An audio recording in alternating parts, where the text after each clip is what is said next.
We're breaking down Injustice 2's first announcement trailer in all of its Bat Glory v Super Glory on today's Nerdist News. With E3 just around the corner, game companies are starting to drop big trailers to get people hyped. And the most recent one to hit the interwebs came this morning with the long-awaited announcement of Injustice 2. Our first look at the NetherRealm Studios sequel is chock full of crazy stuff to dissect, so let's break it down.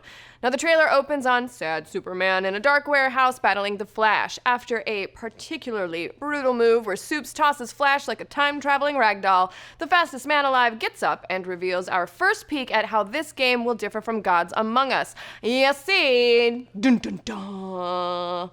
That was kind of bad. Dun dun dun! That's better.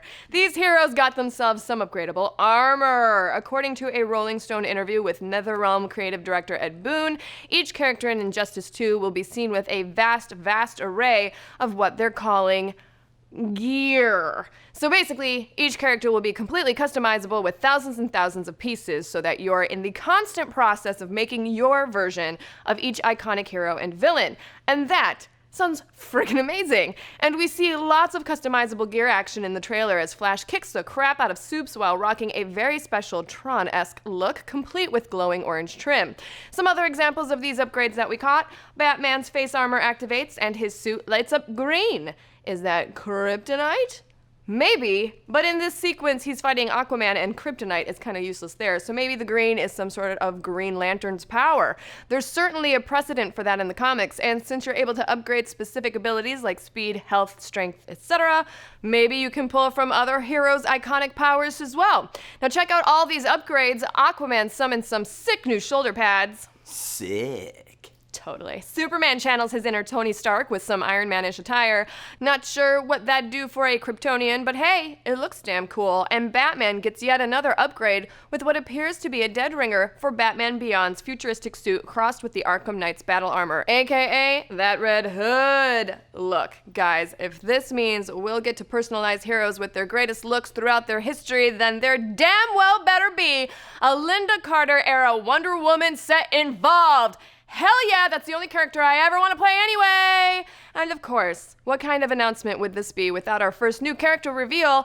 That's right, Superman's cousin, Kara Zor-El, is looking like a badass new addition to the Injustice games, and though they don't appear in the trailer, the studio has confirmed that Flash villain Gorilla Grodd and leader of the Red Lantern Corps, Atrocitus, will be joining the fight as well. But one question remains.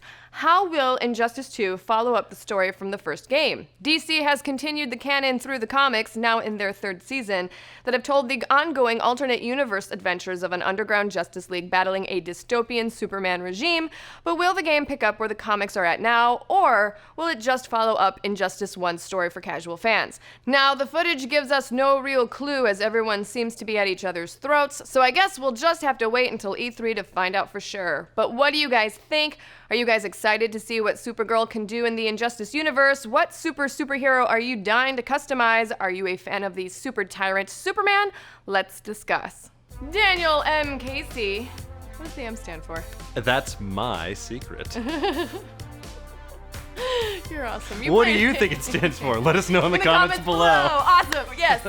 You played Injustice, so are you excited for the new one? I am so excited. My friends and I played an unconscionable amount of this game, and it almost ruined a couple friendships, to be honest. But hey, really? Don't the best games threaten to ruin relationships that you've built over the last however many years? I really enjoyed it, but I am wanting them to kind of treat Wonder Woman a little better this time around. I didn't like her role in the story for the story mode in the last one or in the original, and I also found her to be a little too slow and too weak. Yeah, she was I expect her to have a little more agility. Yeah. But I feel your complaints. Personally, I'd like them to expand the roster and like include more of the DC universe. I want some weird characters. I want like Matter Eater Lad. I want Firestorm. Maybe we'll get it in DLC. Yeah. No, I want it in the main game. I don't want to pay extra for it. Nobody wants to pay extra for anything, Dan. We have but to do we this. Do. We have to pay. All right, so what is going on with Dan Cave? Well, this week on the Dan Cave, in honor of Warcraft opening everywhere in theaters on June 10th, I'm talking about the future. I'm talking about some of the Warcraft sequels I want to see most, because I love Warcraft. I've played for a long time, but I have to say, Humans vs. Orcs, based on the first game, is not my favorite story. There's so much good stuff. It's like the beginning of a season of Game of Thrones or at the beginning of the Marvel Cinematic Universe. You gotta set the table and build the world for all the awesomeness to come. Like, I'm talking like the Frozen Throne, and for the rest, you have to watch The Dan Cave. Awesome. Good. Thanks, Dan. Check it out on Nerdist.com. But seriously, beef up Wonder Woman. Yeah. Give us a Linda Carter skin. Oh, God. Yes. Yeah. Give us a Linda Carter skin. Just actually watch Linda Carter's skin. I am Wonder Woman now. Hear me roar. That is actually not maybe too far from the truth. It puts the lasso in the basket.